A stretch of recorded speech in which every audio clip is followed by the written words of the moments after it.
Two. Hi, I'm Shelly O'Donovan. I'm the founder of the Authentic Influence Group. So I cut my teeth in politics and worked my way up the corporate ladder, really looking at influence in companies and trying to influence that marketplace for my companies. But along the way, I started to pick up all of these tricks and tips. I learned nonverbal body language and I saw the difference that it makes in people's careers and just how it can really take you to the next level. So, the best piece of advice that I have ever gotten was ears and eyes open, mouth shut. Ooh, that's interesting. So, where did you get that, Shelly? That's awesome advice. Where'd you Yeah, get that? I got that advice in politics very early on, one of my first days on the job. And as you can imagine, that's probably a very strong piece of advice when you're working in politics. Wow. That's interesting. So, were you actually a politician or did you work No. in the space? Okay. No, I worked in the space, so I supported politicians. So I was crafting their talking points. I was also at some points in my career sitting on committees trying to help them decipher what this policy that they were having to vote on looked like, why they should support it or not support it, trying to give them kind of all the research behind it and really at a pretty young age making decisions on how to prep these lawmakers, whether to vote yay or nay on something.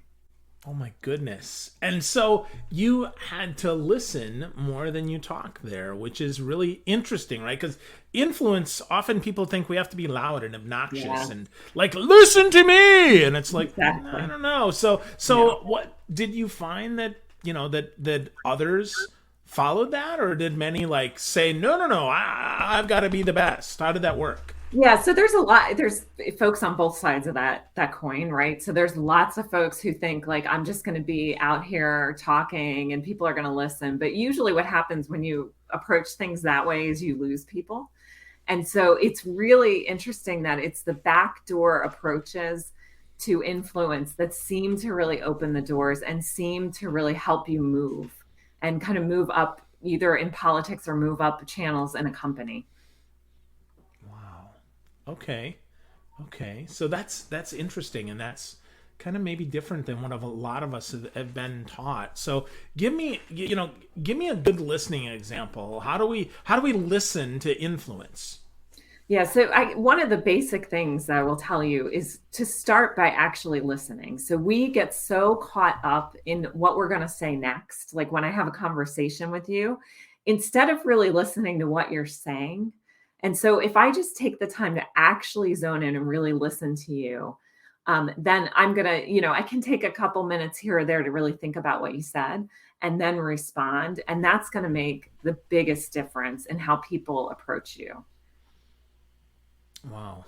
Okay, so listen, then respond. Okay, Yeah. got that. But aren't we all about the soundbite though? I mean, aren't we trying to, jam it into 140 characters or into one thing that we can put on screen? How do we balance that need to be, need to be concise and need to be, Yeah. quick and deliberate with the need to listen?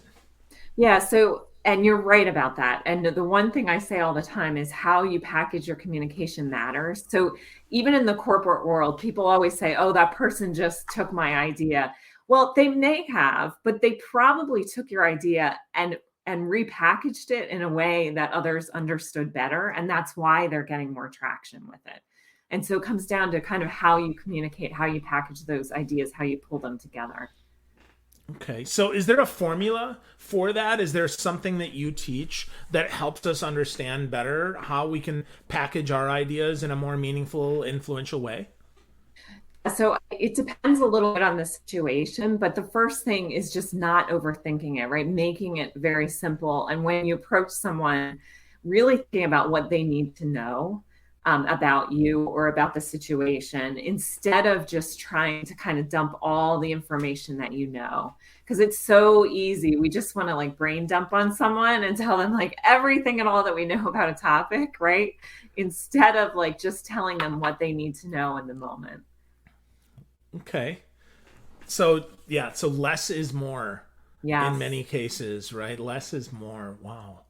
Okay. Well, that's good for many of us because not everybody wants to share everything out there. But you talk a lot, as you mentioned, about influencing others, and you've got some verbal and some nonverbal cues that we can follow. So let's start with some of the verbal cues that we can follow to get people to engage more with our ideas and with what we're saying or wanting them to do. Yeah, so the first thing is just again listening, but then also just using kind of these listening cues to show that you're engaged in whatever that is and trying to get them to talk a little more. So you can pull them in by using different phrases. So, I hear what you're saying, Phil, but could we try it this way? What just having that conversation, then it's really becomes this back and forth. So from a verbal perspective, those are some of the things that you could easily do. Those are simple. Those are simple, Yeah. right? Being more conversational. I hear what you're saying. Not and then non-verbally, right? Like nodding, smiling. What Yeah. else do we have there at our disposal? Especially as we're more kind of more unfortunately or maybe fortunately more virtual than ever, but more on camera like all the darn time. Yes.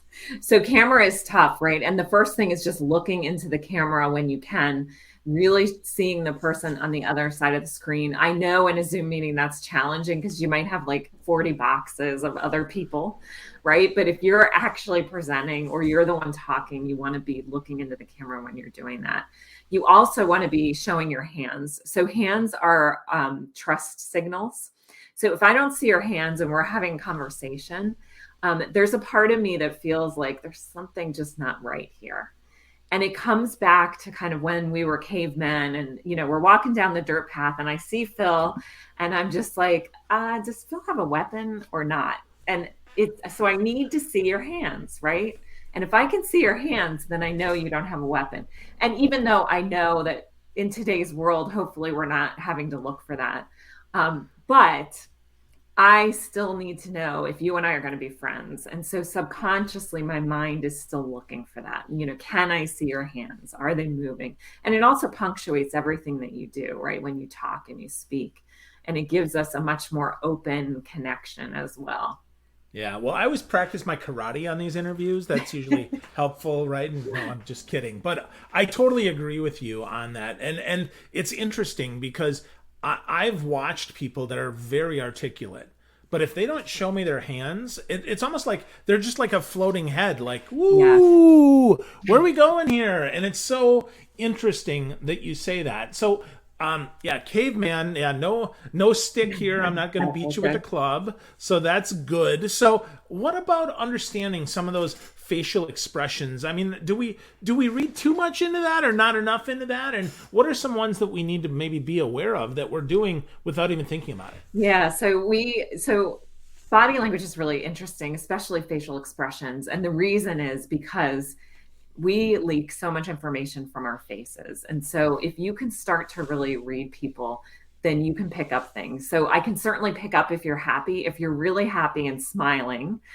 So there's the fake smile, which is, somewhere here. And then there's like the real smile. And so for someone who's really smiling, you can see it here, like in the sides of their eyes, and their eyes are going to crease. And that's how you know. So even under a mask in today's world, you can still see when somebody's really happy. And so that's really pulling through. So looking for that fake smile though could be important if someone says, do you want to work on this project with me? And there's like a fake smile, maybe that gives you a cue that they don't want to. The other thing you can look for is contempt, which I think is the most easy to spot, and also the micro expression that is the most misunderstood. So it is kind of a half smile. I don't even know if I can do it here, but and it really shows that I don't like what you just said at all. Like I'm just some disgust there, probably. I'm not happy about it at all. But the problem is that most people think it means like, oh, that's kind of okay. But it does not mean that. Like it's definitely something like, oh, whatever Phil just said, I didn't like at all. So what So do we do with that though, Shelly? What do we do with that? If somebody's got yeah. contempt for our idea, right? If I like say, Shelly, I'm gonna interview you on the moon tomorrow, and you're like, the hell you are. I mean, do you call me out on that? I mean, what do I do if I notice there's So you contempt? might do it gently. So certainly if it's something where you're like, I don't even care if she meets with me on the moon tomorrow, right? Then you might just let it go. And then you kind of know that I'm not really interested in doing that, right? But if you really want to get to the bottom of like why I might feel that way, then you start to ask some questions, and you can pepper in some really good questions like, oh, you know, so tomorrow when we meet, like, do you think that we should, meet this way, or should we have the interview in this format? And just continue to try to peel back and get more and more information. You can, and depending on the relationship, right? If we were really good friends, like I could totally call you out on it and be like, Phil, I saw that you're not happy with what I just said, right? But it depends. Can't do that with everybody. And certainly in a business setting, that's often not appropriate. So it's just peeling back the layers, trying to get more information. Cool. Cool. I like that. I think that's good. And one of the interesting things you put in kind of your pre-call is, Yeah. that we can teach people how to become a human lie detector. I'm going to guess those creases in the eyes certainly help, and the viewing of contempt, but what else can we look for Yeah. to kind of become a better lie detector? Sure. So lie detection is a really robust science, and there's a lot of robust science behind it. So we are lied to 200 times per day, if you can believe that, which is insane. So it's about 2 to 3 times per 10-minute conversation. So, it's incredible to think that in this conversation, we've probably put through some lies too, even, right? But I call that out so that people know that everyone does it. So it's human nature to lie. And there's all sorts of lies. There's like the little white lies that, you tell me that, my frame looks good on the camera or whatever. But then there's like the real zingers, right? The real big lies. And then there's also lies that you might tell yourself to kind of either make yourself feel better, or you might tell somebody else just to kind of rapport build. I like your bracelet at a networking reception or something like this, just to build that rapport. So those are the context of the lies. But lie detection is really an involved science. And so most people have about a 54% accuracy rate on detecting lies, which is pretty bad when you think about it. So it's only a little bit more than like the flip of a coin. But once you learn how to become a human lie detector, you can get that up to about 90%. So the first thing that you do is you baseline someone, which means you're taking in a lot of information about what is in their baseline, kind of what they actually do in order to just communicate naturally. So how do they typically communicate? And then the next piece is you start to look for certain cues. And so there's statistically things that liars do, but you're also just going to look for them to make different, different micro expressions or different cues. And so there's a whole process behind that we teach and we can walk somebody through, but this becomes really important, certainly in the business context as well. Wow. Wow, that's cool. And 54 to 90% is a massive jump and can Yes. make a massive difference. So, is it normally like executives that come to you for help, or who are you working with, Shelly, that needs to get better at being a human lie detector?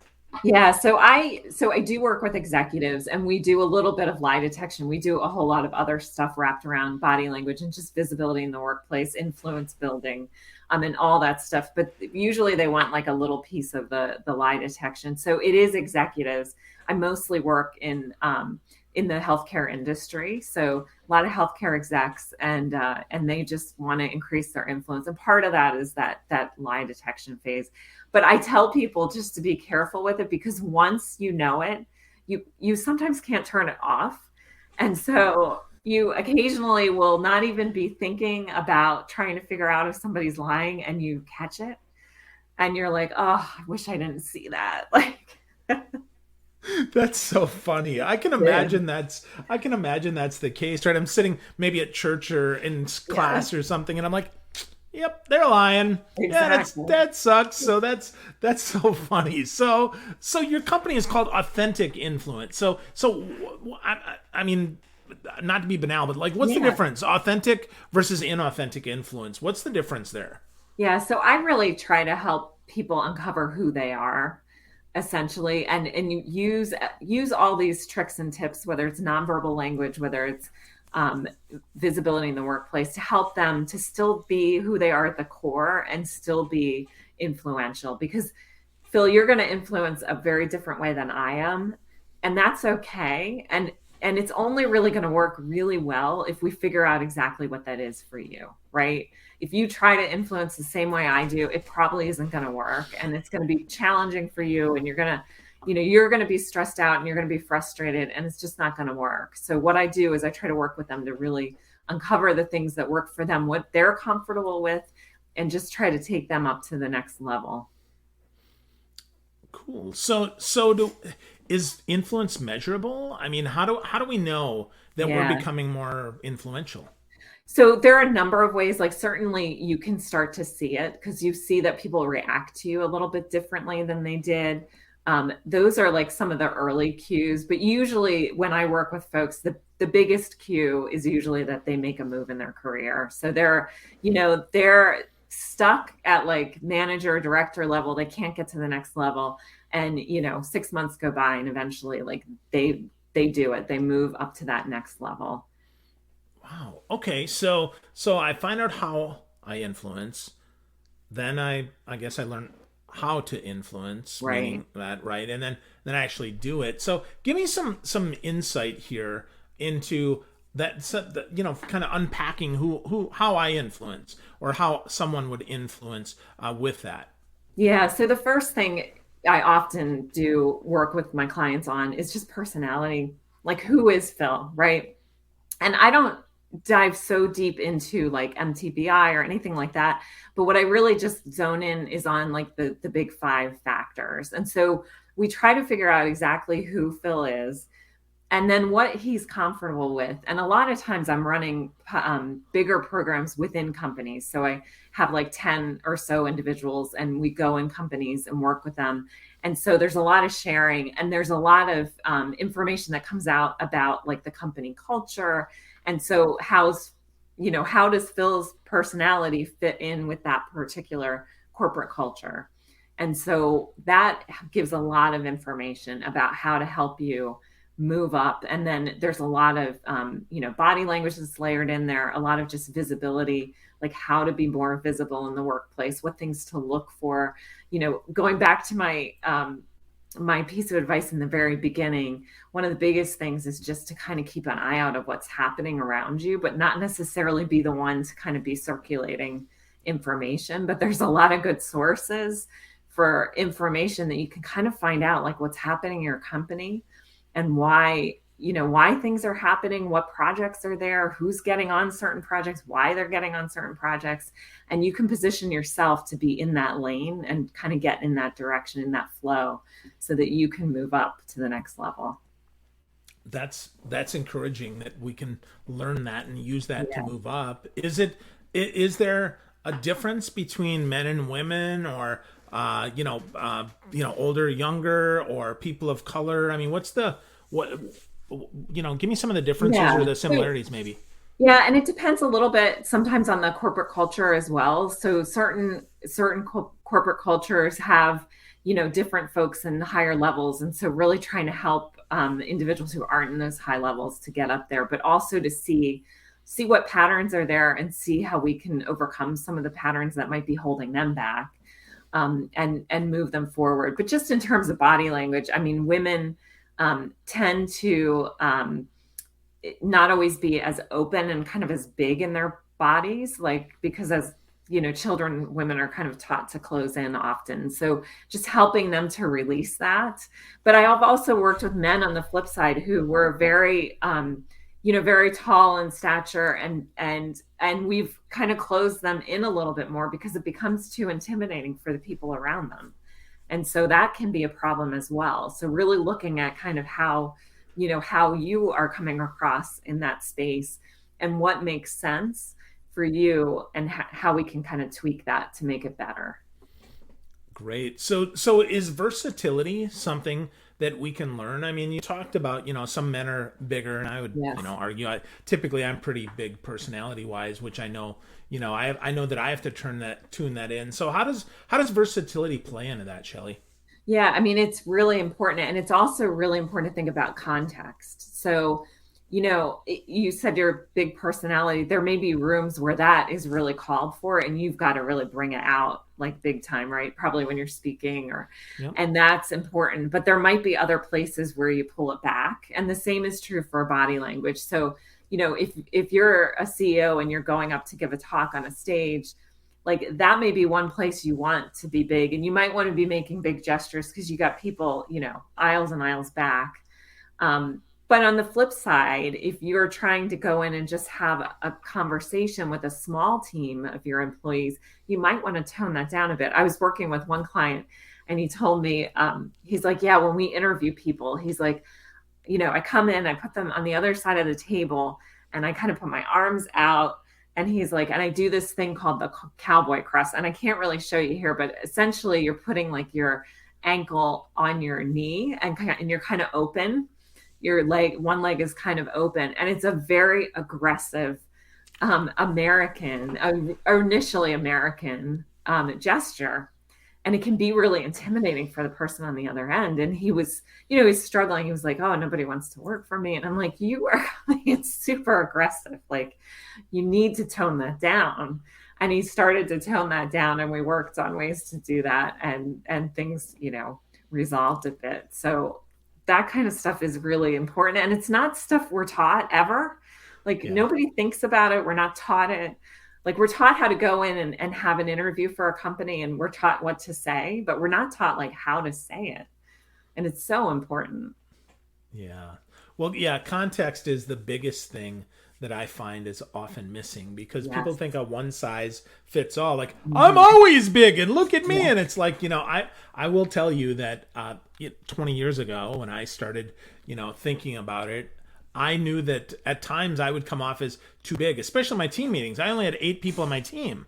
So my personality, I'd really slow it down, especially at 6:30 in the morning when we had our team meetings, because half the team's barely awake, and half the team is hates my guts because I'm making them meet at 6:30. So I just slow down, right, and put myself in the middle and be part of the team, Right. instead of kind of because often, right, we're, I don't know, maybe it's conscious, maybe it's not, but as a leader, you sit at the end of the table as the the person who owns the house. You sit at the head of the table. Yeah. So how do we, give me some unlearning things that maybe we need to unlearn from a body language. I love your cowboy cross, because I see that, and I can totally see how that would be like, whoa, that's a big, like, stay the heck away from me. Yes, absolutely. And that's some of it. So some of these like big gestures when you walk in somewhere. I once was on a speaking event. It was like before it started, and there was a guy that came in the second row, tall guy, sat down and stretched his arms out, and he took like 3 chairs, 2 or 3 chairs on either side. And I was like, oh my goodness. Like, it's such good body language, like learning for me, but too much, right? Just too much. Nobody's going to sit anywhere near him. And I don't know, maybe that's what he was trying for, but that's the flip side of it. Like, all of this stuff has consequences on the back end. So I think one of the things we need to unlearn. So you and I are talking about like what to do if you have a big personality, but on the flip side, there are lots of people who kind of pull in too much. And so, I'm cold in the office, so I'm just going to sit in meetings and cross my arms, and I'm a little bit shy, so I'm not going to engage too much, even though I'm totally listening. Like, that is a problem, and that's a real block in your career. And if you're doing that, like, I tell people, just make sure you dress warm enough so you can have your arms open, because that shows that you're open to the engagement. Talk within the first few minutes of a meeting, even if it's just something, rapport building or whatever, because that's going to warm you up for later. But all of those things become really important. So for women, especially, like opening up that body language, because we're really taught to do the opposite, and it's not good for engaging with people, and it's certainly not good in the business world. Good. So Yeah, so dress warm and Yeah. open up a little bit, not overwhelmingly open. Don't be Yeah. like the guy in the front row or the second row Exactly. stretching out, unless you're on an airplane, in which Right. case you don't want people to sit next to you. That might work for you. So Yeah. that's that's And pretty funny. well, and the other thing is so nervous. So when we get nervous, or sometimes if we get bored, we start to do certain things that really are distracting to others. So we might be like, rubbing our shoulders because we're distracted, or like touching our neck or something. Like that is all kind of nervous behavior that you want to try to pull back. On the flip side, though, if I see that in somebody else, then that gives me a cue, right? It gives me this clue that maybe I said something that made them uncomfortable, or maybe I'm making them uncomfortable with my own body language. So all of this kind of works two ways. And if you can start to read people, you pick up so much information. Like you can not even hear what they're saying and kind of understand the temperature in a room. Yeah, for sure. For sure. That's great. That's good stuff. So you shared about starting by listening. You talked about packaging ideas, saying things like, I hear what you're saying, be more conversational. And then you taught us how to be a human lie detector and how to pay more attention and be more intentional with your Yeah. context and what's going on, and that it goes two ways. So if folks want one more tip here, Shelly, one more thing that they could use or where they should get started. Obviously, I know you said about listening, but what would that be if you're to leave them with anything? Yeah. The one big tip that I would say is to really tape yourself, film yourself sometime, whether that's in a Zoom meeting, and just see what you're doing. See what you're doing with your hands. See how you're communicating. Are you looking at the camera? You want to kind of forget that you're filming yourself, but then go back and look and say, oh, like I'm, tapping my foot, and I can see that, like I'm bouncing on the camera. So I can see that I'm tapping my foot. And then going back and kind of taking those things out, it's going to make your communication that much more impactful, and it's going to give you the key information that you really need in order to take your career to the next level. Awesome. Great advice. Record yourself and see what you're actually communicating with what you're doing, and then take it out and see if you communicate something different, and just be aware of that. I think Yeah. that's wonderful, wonderful advice, Shelly. Good stuff. So if folks want to get more connected with you, if they have more questions, if they Yeah. want to know more about body language and context and how this all matters and plays together, where would you send them? Yeah. So you can either find me on LinkedIn. I put out a lot of videos on LinkedIn. So Shelly O'Donovan, or you can track us down at our website, AuthenticInfluenceGroup.com. Awesome. Awesome. That's great stuff, Shelly. I so appreciate that. So much value here today for folks. And, 54% accuracy. Most people think they're better than that. So Yes. you can improve, and you're lied to 200 times a day. I'm not lying now when I say, Shelly, thank you so much. I really Thank appreciate you. the time and the insight. This was great. Great. Thank you. It was fun. Yeah, for me too. Thank you.